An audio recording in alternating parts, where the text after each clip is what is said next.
On vous a fait une remarque désobligeante et vous êtes resté là comme de ronds de flanc, soufflé par qu'on vient de vous balancer et vous repartez frustré, en colère, en vous vivant une fois de plus comme une victime. Eureka, 2 jours après, vous vient une répartie du feu de Dieu. Super! Ouais, mais 2 jours sont passés. Et oui, la répartie, c'est du tac au tac. C'est un ping-pong verbal. Parce qu'une remarque ou bien une phrase cinglante, voire blessante à laquelle on n'a pas été capable de répondre, risque de nous parasiter pendant un certain temps. Ça va mouliner dans le cerveau, dans le mental. Et à terme, on peut être amené à perdre systématiquement nos moyens. À chaque fois, on restera bloqué dans des émotions douloureuses, du ressentiment, de la colère contre soi. Vous l'avez compris? La vidéo va porter sur avoir du répondant. Et oui, je n'ai pas de répartie ni de répondant, encore moins le sens de la formule. Alors voici quelques pistes pour y arriver. Bon, je ne vais pas vous raconter des fadaises, vous n'allez pas comme ça, d'un coup de baguette magique, devenir un punchliner redoutable, mais en revanche, commencer à fignoler de la répartie et du répondant, ça peut se faire. Eh bien, je vous dis tout ça, les amis, dans cette vidéo qui suit. Et c'est parti, mon kiki. Catch myself out. Je ne peux que vous conseiller de regarder, si ce n'est déjà fait, ce film sublissime, magnifique, ce film culte de Patrice Lecomte, le titre Ridicule, qui se passe à la cour de Louis XVI. On y voit des aristocrates oisifs qui ne vivent que de traits d'esprit. Et là, on assiste à des joutes verbales, mais de haute volée. Alors entre nobles, aristos, courtisanes, les membres du haut clergé.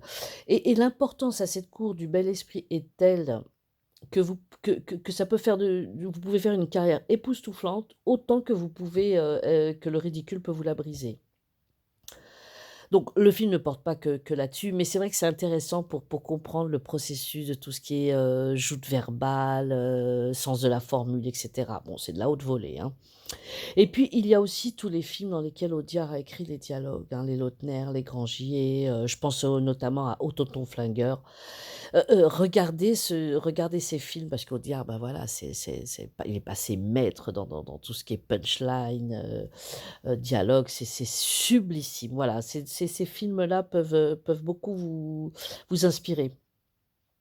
La répartie, ça n'est pas répondre n'importe comment, c'est toucher là où il faut. Pour cela, vous devez déceler les arrière-pensées de votre interlocuteur. Soyez attentif aux mots qu'il emploie, au ton qu'il prend, et rebondissez sur le mot, la remarque. Mais toujours répondez avec rapidité et justesse. Je vais vous donner un exemple. Je faisais mes courses dans un supermarché discount, pour pas le Aldi, hein, pour ne pas le nommer, quand je rencontre une connaissance à moi qui se la joue snob. À aller savoir pourquoi. Parce que socialement parlant, nous sommes du même acabit, hein. Mais de nos jours, les gens n'ont plus de conscience de classe, faut croire. Donc elle s'approche vers moi, elle vient à ma rencontre, elle me dit: «Tu pourrais me dire où se trouvent les pains au chocolat, comme je ne fais jamais mes courses ici?» Alors, traduction, je ne fréquente pas les magasins de pauvres, et si je suis ici, c'est par un pur hasard. En revanche, toi, tu as visiblement tes marques dans ce magasin, puisque tu es une pauvre gueux. Non, j'exagère, mais pas plus que ça en réalité. Et là, très calmement, je lui ai répondu: «Je ne sais pas où sont les pains au chocolat, parce que les viennoiseries, moi, je les achète en boulangerie.» Alors, ce type de répartie dont j'étais pas peu fière, hein, parce que je connaissais ce genre de personne, je la savais capable de ce type de réflexion, donc j'étais en garde, si vous voulez, prête à parer les coups. Mais effectivement, si je n'avais rien répondu ou juste lui indiqué bêtement où se trouvaient les pains au chocolat, il y avait fort à parier que toute la soirée, j'aurais rongé mon frein. J'aurais eu ressentiment, colère contre moi-même, vibration qui touche le sol. Le fait d'avoir répondu, bah, ça m'a enlevé toute colère.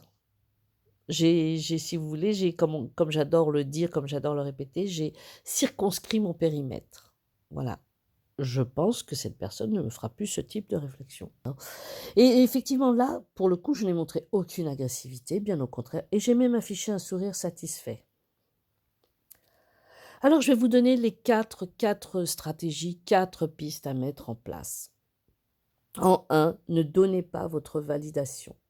On vous envoie un scud ou si vous préférez un pic, un jugement négatif. S'il a monopolisé votre espace psychique, vous êtes cloué et là, vous êtes incapable d'une quelconque réaction.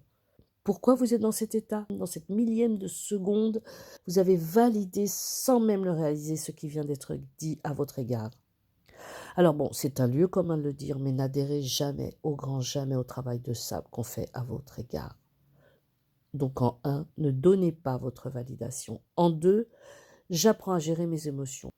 C'est primordial pour encaisser au mieux les éventuelles remarques blessantes. Ce que l'autre déblatère, ça ne regarde que lui. C'est peut-être son mal-être, c'est sa névrose, voire peut-être même de la jalousie. Des choses que vous ne soupçonnez même pas. Peu importe, ça c'est son truc à lui. Ne vous laissez pas emporter. Si vous êtes blessé, offusqué, si vous trouvez que ce qu'on vient de vous dire est complètement faux, vous ne devez pas vous laisser déstabiliser. Et pour cela, vous devez faire le pas de côté, vous devez mettre hors champ. Vous êtes comme le réalisateur. Là, vous n'êtes pas l'acteur, vous n'êtes pas pris dans la scène. Décalez-vous d'un chouïa. Donc en deux, apprendre à gérer ses émotions.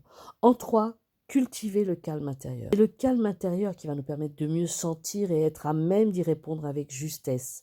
Cet état de tranquillité, en apportant plus de présence d'esprit, va vous apporter plus de clarté et de perspective pour pouvoir faire face à votre interlocuteur. Et la répartie viendra d'elle-même et sera au plus juste, vous verrez. Plus haut, je vous parlais de déceler des arrière-pensées pour taper au plus juste. Eh bien, c'est ce calme intérieur qui vous l'apportera. Si vous êtes agité, énervé par ce qui vient d'être dit, votre mental va se centrer sur l'ego. Vous allez vous fermer à toute répartie et à tout répondant. Avoir du répondant, c'est avant tout une posture. Avec de l'entraînement, vous verrez, ça deviendra un réflexe. Donc en 3, cultivez le calme intérieur. En 4, le silence. Le silence et le regard soutenu.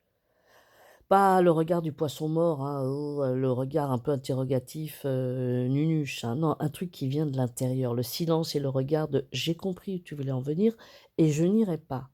Le silence et le regard de «espèce d'enfoiré». Oui, j'ose le dire, espèce d'enfoiré. Le silence et le regard de «je vois à qui j'ai affaire, je vois qui tu es».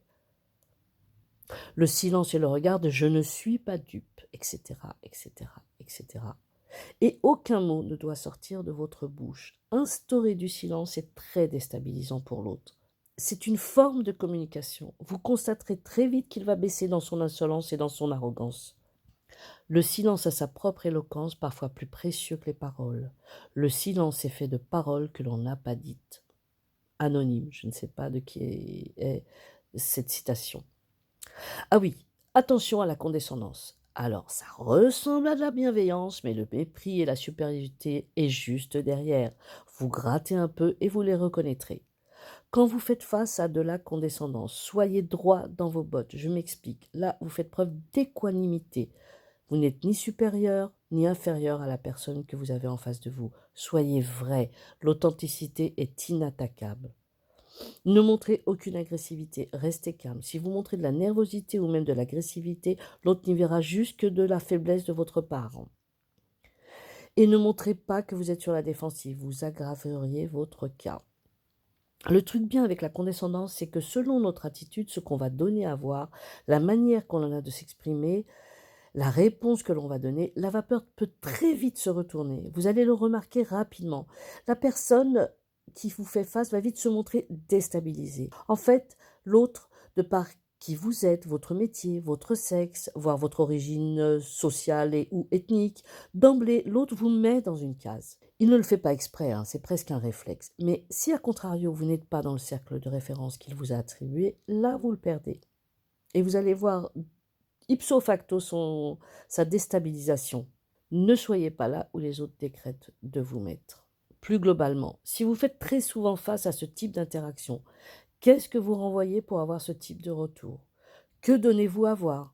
J'en parle d'autant mieux que j'ai eu à subir souvent ce type de relation. Beaucoup moins maintenant, grâce à tout le travail que j'ai fait, Dieu merci. Mais qu'est-ce que je donnais à voir pour que l'autre s'autorise à s'adresser à moi de cette manière? D'une certaine façon, je permettais à l'autre cette attitude.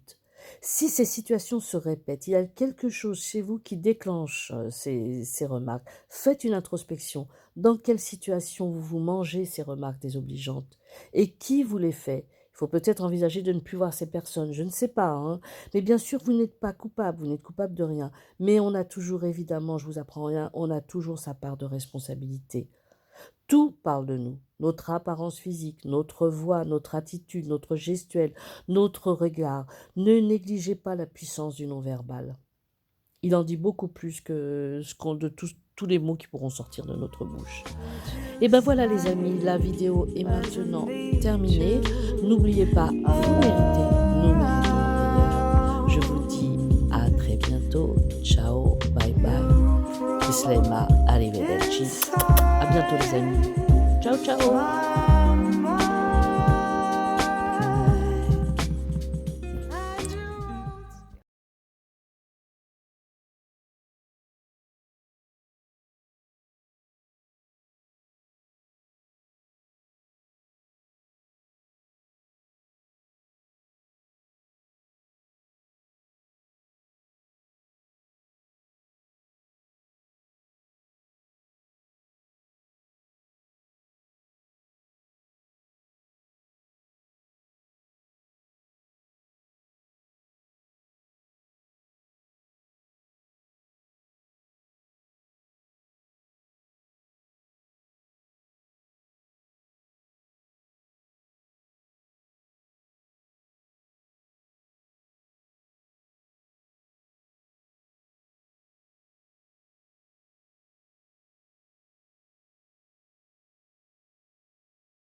presence.